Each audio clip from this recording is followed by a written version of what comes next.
Back onto the photo gear for the time being. We're looking at the Brightin Star 85mm F1.8 lens, which the company have sent in for a review. Unusual name for a lens manufacturer. We could shorten it to BS if you wanted to. Quick spec on screen, and now we're going to do the unboxing just to show you what's included inside the box. And we have the user manual, warranty card. First thing to note is this does have a bit of weight to it, and that's not a bad thing in many ways because it does feel quite nicely made overall. Looking at the lens hood, this reminds me a bit of some of the Sigma lens hoods that I've seen in terms of the overall design and styling. So we'll just take that off. We'll just remove the pinch cap from the front that has the company name on it. And we have green, sort of green tinge to the glass with the coatings. Got the focus ring at the top, that's focused by wire, that is metal and it is dampened. The ring below that is the aperture ring, and that is clickless. The only click on this is the A position for the automatic. Decent amount of resistance on both of these rings. Out in the field I didn't have any issues moving them by accident. Pretty much everything on this lens is metal, including those rings. Apart from the focus switch, which is plastic. I'd prefer a little bit more resistance on that.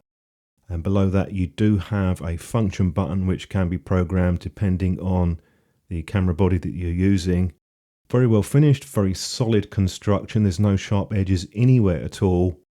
USB-C port, and there is a sealing gasket around there too. A decent secure fit with the bayonet lens hood.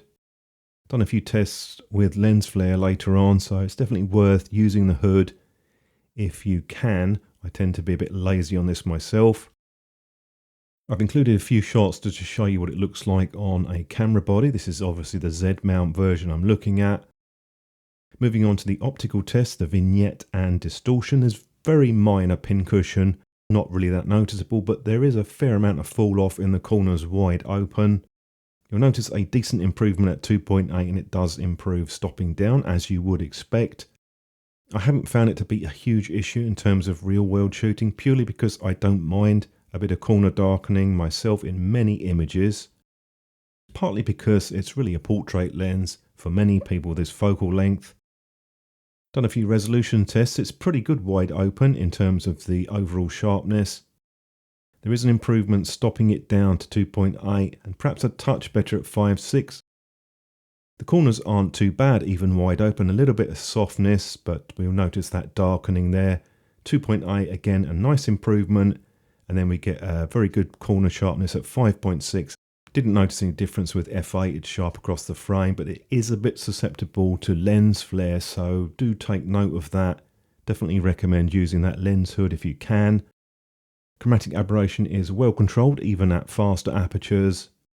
A little bit of green and magenta in the outer focus areas, but really it's so mild I haven't had any problems in terms of needing to correct images with pictures I've taken. It's just a non-issue really in real world field use. A lot of fast primes do have issues wide open, but I was quite pleasantly surprised how mild the aberrations are with this lens. Had to zoom in 200% on that BMW badge to see just a touch of the purple fringe. Did a quick video with the aperture blade so you can see the shape, and that's going down to f6.3 at the smallest aperture. You can start to see the shape of the blades, but in most regards you're going to see some nice rendering off of this lens. I did quite a few tests on this. Different distances, different apertures to see how it stacked up, and sometimes at longer distances perhaps could have been a bit smoother in the transition zone, but if you're taking photos at normal or medium distance, then I really didn't see any problems. I was quite pleased with the overall effect with the rendering in the outer focus areas. There's just a handful of shots with the hundreds of pictures that I took where I could say maybe it could have been a touch smoother, but I didn't see anything which is what I would call unpleasant or nasty in terms of the blur. Some people call it the Nissan type, and I know some of the Fuji lenses that I've used have been a bit hit and miss in terms of the rendering.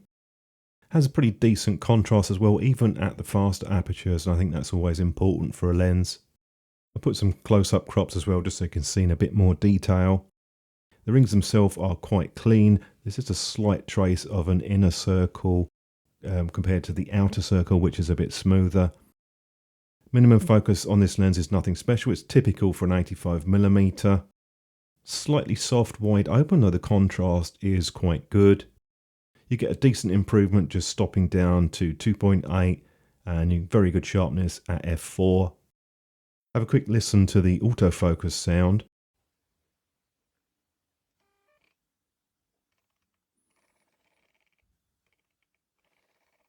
It's fairly quiet, but it can be picked up on the internal microphone, and some fairly obvious focus breathing there, so that's something to look for if you are a video shooter. Focus by wire isn't too bad on this. It's about a quarter of a turn, although it's not as good as a mechanical focus, of course. And some of the samples that I took with this lens, just to give you an idea of real world performance, I have no complaints in terms of the focus speed. It isn't particularly targeted as a sports and action lens. I was surprised how well it worked for this type of photography. I normally would be shooting with something like a 70 to 200mm. So you'll have to get a bit closer to people or time your shots when they're running towards you.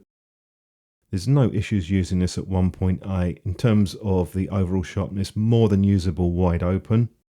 And you get decent amount of separation from the background, as you would expect from a faster lens. Many people like the 85mm for portrait photography, and I do think it's a good focal length for that. It's quite good for general use, but you may find it a bit on the long side for that. Out and about use, I think a 50mm is a better bet, but I did quite like using this lens. Went to a few different places trying it out. There's a cathedral, and I went to a motor show. Of course, you're going to have to walk around a bit more with this because you have a tighter field of view. But you can get a more interesting look than you would do with, say, a zoom lens, where you'd probably be tempted to go wider angle for many of these shots. I think overall performance of the lens was better than I was expecting. The optics are good, minimal aberrations. It's really just that fall off wide open, which is a bit stronger than you might have expected. A couple of places where I might make some improvements. Most lens hoods have a matte effect on the inside or a felt covering. This one does reflect a bit of light off the plastic, so that is one area to adjust or tweak maybe with the manufacturer. Would have liked a bit more resistance on that switch.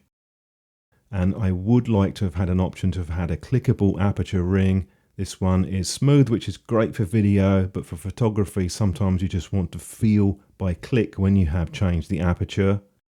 Decent lens overall though. I think many people are going to be quite pleased with this. Any thoughts? Drop a comment below. Always happy to read those, and you can share your experiences with other people. I hope the video was useful to you. It'll give you an idea of what you can expect, and I'm looking forward to seeing you in future videos.